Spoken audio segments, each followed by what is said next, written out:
Hey, thanks so much for sticking it out to hear me talk today, and it's a real pleasure to be here. I spoke at the EA conference 2 years ago, and just out of curiosity, I'm keen to know who might have seen me speak then. Oh, look at that. It's a testament to my excellent speaking skills, clearly. Look, I'm going to cover some of the same material because I think it's really important to cover why farmed animal advocacy is so important. I'm also going to cover some similar tactics, but I have got a few new things in here, so don't go to the other room. Excellent. So I'm the director of farmed animal advocacy at Animals Australia. Animals Australia was founded, and I feel like this works well with this audience, by Peter Singer and Christine Townend in 1980 as an organisation to represent animals at a national level in Australia. And our vision is a world where animals are treated with compassion and respect and are free from cruelty.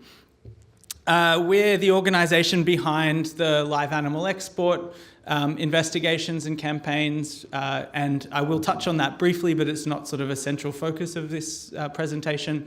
But if you're interested, this year has been a really interesting year on that campaign, and we're making some really good progress on that issue. We're also one of the organisations behind the live baiting in greyhound racing expose. And one of our core focuses is to end factory farming. In 2015 and 16, Animals Australia was rated as a standout charity by animal charity evaluators as well. So what I'm covering today has more or less been summed up already, but I want to talk about, we're jumping ahead, why this issue is so important, and some of the tactics that are being used that I think are both highly effective, cost effective, and make me extremely optimistic that we can do a lot of good for animals. So at its core, one of the key reasons that farmed animals are such an important cause area is just the scale of the problem. You know, we have 7 billion humans, or a few more on the planet, and there are, according to CIWF's stats, 70 billion land animals that are raised and killed every year on this planet. Beyond that, there is somewhere between 37 and 120 billion farmed fish, and then 1 to 3 trillion marine animals that are affected by our food system. And if you're talking just about Australia, around 90% of the land animals that are raised and killed in this country are chickens. About 650 million chickens are raised and killed for meat. Another 24 million hens are producing eggs for us. About half of those live in cages. And I know that we talk a lot about numbers in the EA movement, but I think it's also just important to hone in on the individuals occasionally to get an impression of why these problems are important, why these problems matter. So I wanted to introduce you to Autumn. Autumn was a rescued hen. She was rescued from a factory farm. She was a meat chicken. And in her new environment, she discovered a whole new lease on life. She made best friends with another chicken, Summer, who was rescued also. She discovered a love of watermelon. I'm so glad that happened for her. But ultimately, she was a victim of her own genes. Unlike egg-laying hens, who are quite often locked in cages, it's actually the genes of broiler chickens or meat chickens are their own source of confinement. You know, these birds grow so fast that their bodies can't keep up. These young birds, they're 6 weeks old when they're killed. By the time in their last few weeks, they can even struggle to stand up to reach food or water. And so sadly, even after she was rescued, Autumn fell victim to those same problems. She couldn't, she ended up having difficulties walking and eventually died several months after being rescued, even though she was quite young. And this is happening to 650 million chickens in Australia each year.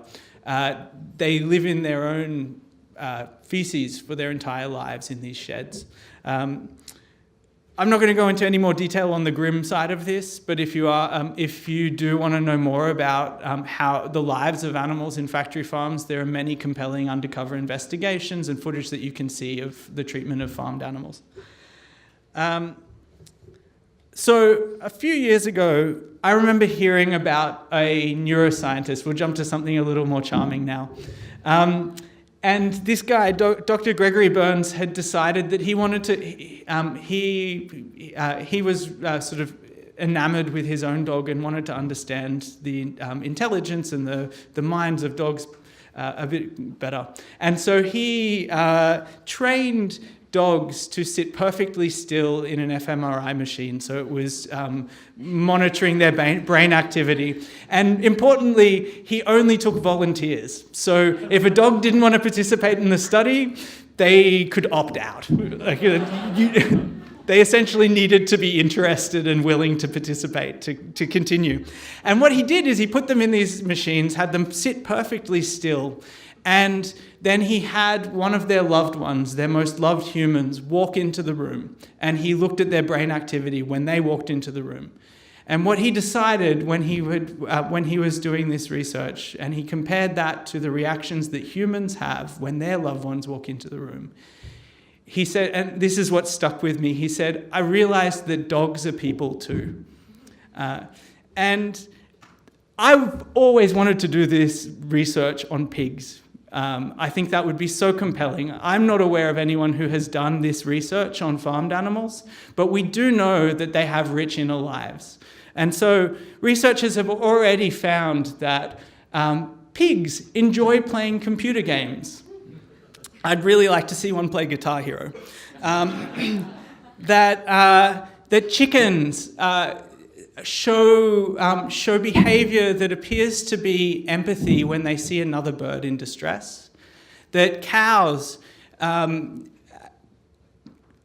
eureka moments when they solve a puzzle, and they can hold grudges. So all of that I think is really compelling. But as Jeremy Bentham famously said, the question is not can they play computer games or do they hold grudges, but can they suffer? And on factory farms and in the animal farming industry, farm animals do suffer. And so at its core, we treat these animals, or we put them into categories as to how we use them instead of who they are. And as a result, we have laws that protect some animals but not others. And we have laws that protect those who abuse animals instead of the animals being abused.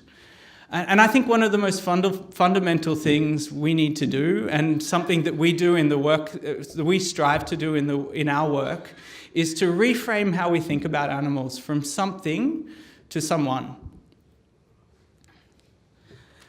Now, I think that I've touched on why this is an important issue for animals, but livestock production in itself has huge impacts beyond just on the animals themselves. And the United Nations FAO has identified livestock production as one of the top two or three leading causes of most of the major environmental problems that we have. There's been some more recent and comprehensive research into the environmental impact of different production systems within our food system, and the researcher who did that decided to switch to a plant-based diet halfway through the research because the evidence was so compelling that animal agriculture was such a detrimental impact on so many different environmental issues.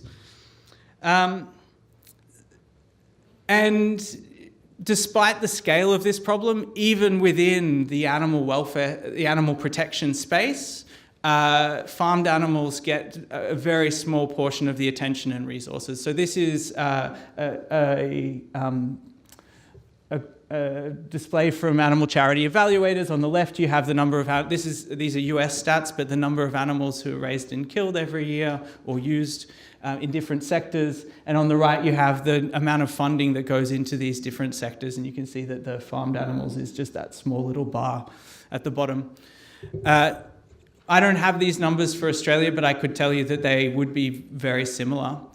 And so in doing the work we do, we essentially have 3 key goals, or at least my team within Animals Australia has 3 key goals to the work we do. One is to reduce the number of animals in our food system. The second is to improve the lives of those animals who are left in our food system.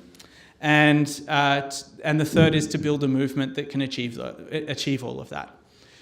And I suppose you might ask the question, how solvable is this? Well, I'm a campaigner. I'm paid to be incurably optimistic. But I hope by the time I'm finished, you'll be as unabashedly optimistic about the fact that we can help animals as I am. Because I do think that we have some really cost-effective and high-impact strategies. And I think in the last few years, the animal movement has, I shouldn't overgeneralize, a portion of the animal movement has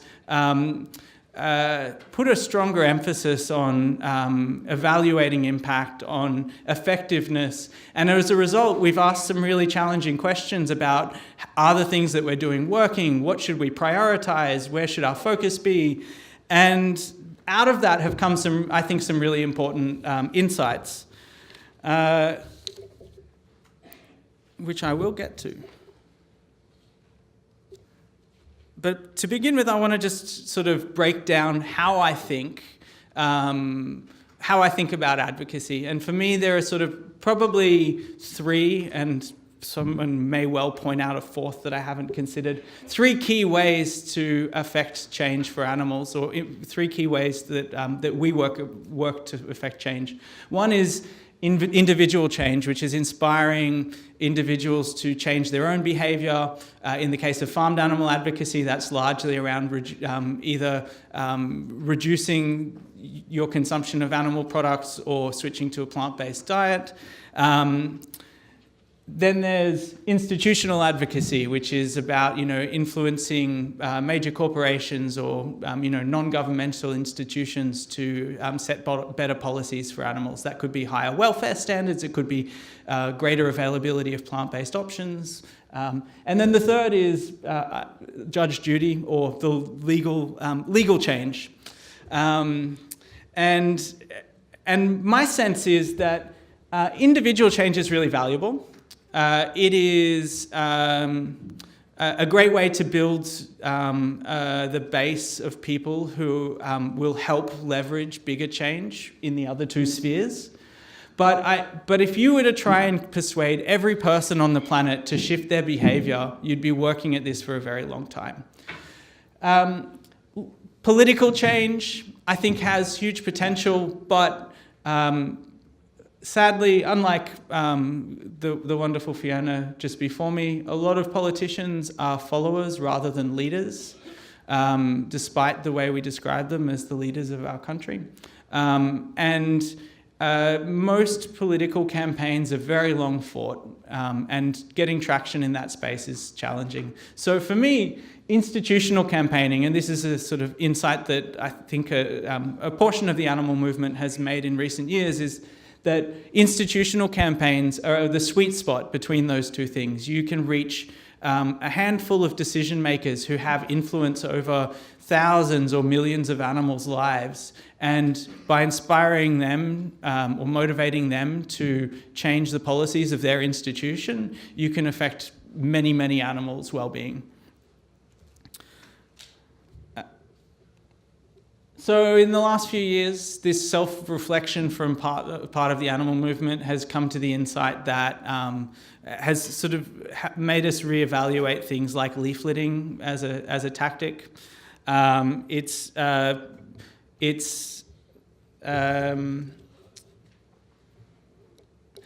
made us consider which messages we prioritize, which issues we prioritize, and a significant portion of the movement is now focused on things like getting hens out of cages, improving the welfare of meat chickens, starting to think about fish, because if you're talking about numbers and degree of suffering, that is largely where the most significant suffering is caused within the animal industries.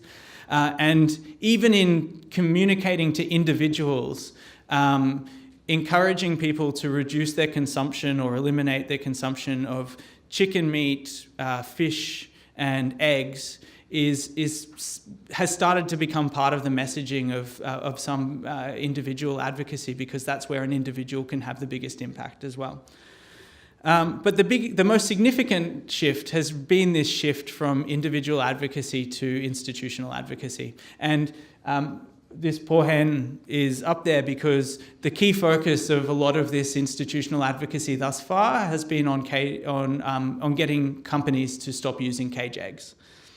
And I'm extremely optimistic about corporate outreach and corporate relations and corporate campaigning's work as an opportunity to spare many animals from a lot of suffering at quite a low cost.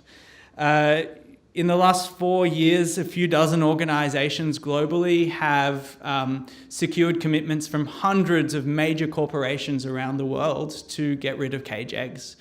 In Australia, what this looks like in practice is reaching out to companies. I'm going to switch off the sad image just for your sake.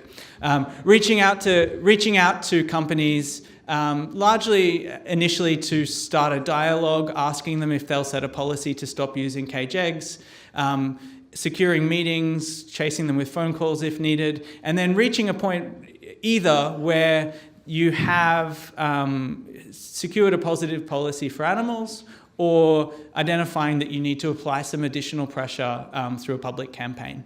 And so a few years ago, Animals Australia ran a campaign targeting McDonald's. We secured a commitment from them to phase out their use of cage eggs.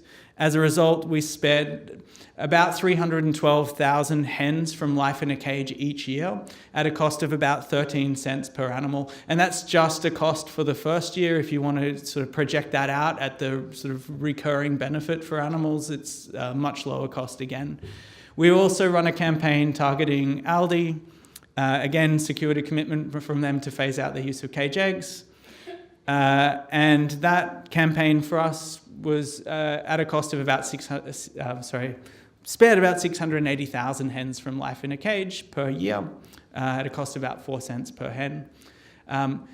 Other organisations around the world are using similar tactics. The Humane League, Mercy for Animals, Open Cages, L214, Compassion in World Farming, Animal Equality are all doing exceptional work. And through these campaigns that we ran were a couple of years ago, through refining those tactics further, and with this sort of coordination at a global level, the cost per hen spared from life in a cage is much less than 1 cent per hen now.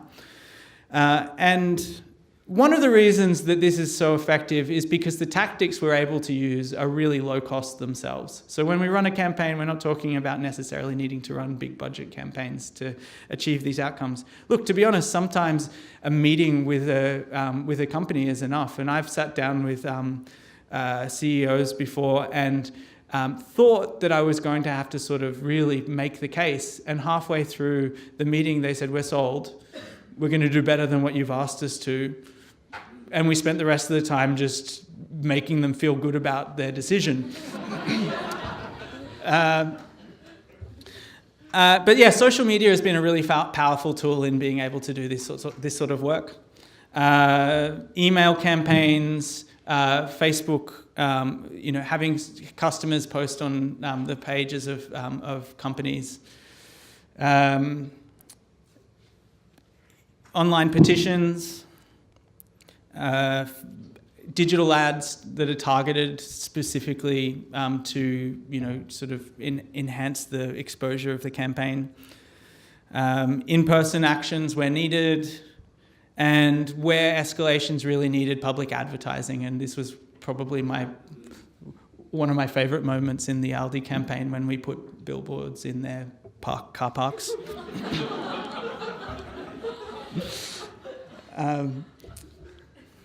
So as I mentioned, there's now quite a bit of global coordination on this. The Humane League had the brainwave of creating a global coalition called the Open Wing Alliance. So there are now over 40 member groups to this coalition. The goal of this group of organizations is to eliminate the use of cages for egg-laying hens globally. And the progress being made is just staggering. I get emails, a couple of times a week from companies that are making policies somewhere around the world. Because of the global coordination, we're able to take on even bigger players within these spaces and not just get regional policies, but get global policies. So here's just a snapshot of some of the companies around the world that have made commitments to phase out cage eggs as a result of the work of these groups. One of the other things that I think is really promising right now in the animal protection space, and that we all hold high hopes for, is not just plant-based meats, but also clean meat as a way to eliminate the need for animals to be in our food system at all. And I think that we can actually use some of the same tactics that we've been using for welfare campaigns to increase the availability of plant-based options. And one great example of that is last year, Woolworths had thousands of customers encourage them to add tofurkey and cheese, tofurkey being a plant-based meat company, or plant-based meat products, cheese being plant-based cheeses, to their stores. They're now available in most Woolworths stores. If you haven't tried them, they're worth trying. And since then, they've been so overwhelmed by the success of the launch of these products in their stores that they've added a plant-based mince to the meat section. And it brings me so much joy to see this taking up shelf space away from, conventional mince. Again, this has been so successful that I am optimistic that we're going to see more growth in this space. And Woolworths is not the only company doing this. Coles has just trialled Beyond Burgers in some of their stores in Victoria. I'm pretty optimistic that that will turn into more products like that becoming available. And one of the other things that I'm really interested to explore, and we have been exploring at Animals Australia, is how do you marry individual advocacy or individual change with institutional change? Because we engage a lot of people to achieve big picture change, like on our live export campaign, when we're lobbying to get a ban on battery cages here in Australia. When you're running a corporate campaign and you're targeting McDonald's, thousands of people might take action in a campaign like that. How do you then amplify the impact of that and by helping them make a change in their own life as well? So I'm going to give you two examples of where I see an opportunity for that. First one is a program that we've been piloting. 2 minutes. Oh, that's terrible. Okay. So first one is a food outreach program that I have to take my hat off to Nelson over here, who's been helping, been a key driver of. So we've been providing free food samples to students at universities, plant-based food. One of the things that I'm really excited about with this is that in contrast to leafleting or virtual reality outreach or some of the other tactics that are being used, we have people lining up, like hundreds of students might line up to try this food for the first time. These are plant-based nuggets, chicken nuggets. And we have 94% of people saying that they like the food. A lot of them are trying it for the first time. 89% of people are saying that they want to know the next time we're doing it. So they're coming back to be advocated to again. But the thing that's really exciting is that we've seen that this started out as a question of how do we make our outreach at universities more effective. What we've realized is that it's a great foot in the door to actually work with university clubs and the institution of the university to actually increase the availability of plant-based options on campus. So we've had 6 university clubs who aren't animal related at all replace nearly 5,000 meat meals with plant-based meals over this last semester, and a number of them have committed to doing that on an ongoing basis at the universities. The second one, if I can pull this off, is in our live export campaign. We have, as I was saying, we have thousands of people take part in this, tens of thousands, hundreds of thousands. When people take action, this year we trialled offering them a free vegetarian starter kit as a thank you for taking part in the campaign. One in 4 people said yes. And we weren't pushing, hey, you need to change your lifestyle. We just said, would you like this as a thank you for taking part? 1 in 4 people said yes. Approximately 106,000 people received one of those kits just from this campaign. We've done the same with our hen campaigns this year as well. So I'm really optimistic about how we can marry individual advocacy with institutional advocacy as well. And this is something that I'm really excited to keep exploring with the work we're doing. So to wrap up, I think that the movement here, the animal movement, has a few areas where it could benefit from people like yourselves. We have a lot of we have some really high impact interventions now, and I think we need good people who can execute those within NGOs. I think some of the key innovations that will happen in animal advocacy are also from innovative campaigners who can come up with new ways to do what we're already doing better, or new tactics entirely. And then I think there's also a lot of questions around what is effective, and there's probably some key research to be done to support people like myself to know the best messaging, which tactics to use. And then, of course, as I pointed out earlier, the farm animal advocacy is underfunded compared to most animal advocacy, and that in itself is dwarfed by a lot of other funding sectors. So it's certainly a space that could use more funding. If you want to get involved, here's some resources. All of these organisations offer really great advice. And the last thing I'd just leave you with is that no matter who you are and what you do, I believe that we can all live by example, and that living by example can inspire others to live with compassion and show compassion to animals and treat them as someone rather than something too. So thank you.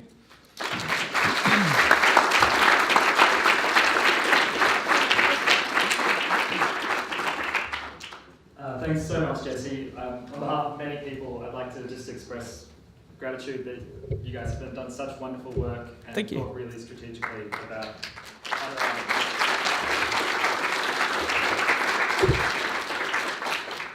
one question on obviously many of our minds. Could you give us a bit more insight into what it's like once you get into that closed door meeting with the CEO? What do you say to them to change their mind, and why didn't they change their behaviours already, given it's so easy? Yeah, so Animals Australia largely takes, I don't know if you're familiar with like this sort of good cop, bad cop approach to advocacy. So, Animals Australia takes a good cop we approach generally until we need to be a bad good cop. So we generally assume that people are well motivated, that we can work with companies collaboratively to try and achieve change. So usually we go in with sort of that positive approach. There are other organisations like the Humane League who self-describe as kicking down the door. And so the meetings that I have usually are quite amicable. And as I said, like I sat down with one company recently, and the first feedback they gave me was, "Oh, I'm so glad you're not those people who will like break into my farm." But then, the conversation moved on, and I'm surprised here in Australia right now we're having really productive conversations with companies, because I think there's such an awareness about these issues that the example I gave of sitting down and having a CEO go, "We're sold."